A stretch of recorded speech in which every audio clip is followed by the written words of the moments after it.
nun was buried. Several years later, she was dug up to be moved to a different location, and they discovered no signs of decay.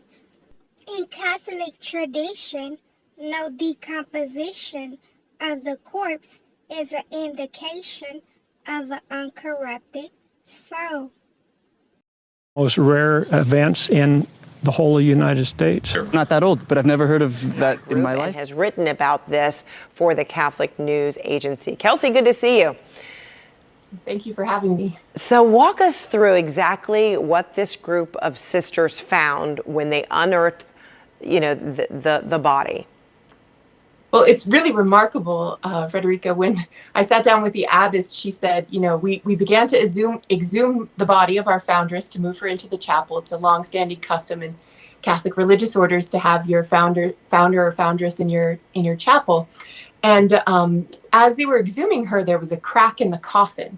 And so she took a flashlight, looked in, and she goes, "I think I saw a foot." And she said, "I couldn't have seen a foot." At this point in the game, there should be a great deal of decomposition. They were expecting to find skeletal remains. And instead, they found an intact body. So she said to her sisters, "I found a foot." And they all cheered, knowing, of course, what this potentially means in Catholic tradition. And so you actually went as well, right? You went to see for yourself. And you and a whole lot of people can see for themselves because she is out in the open. And what did you experience? I mean, it was remarkable, the level of detail. Even the branding of her sock was still visible.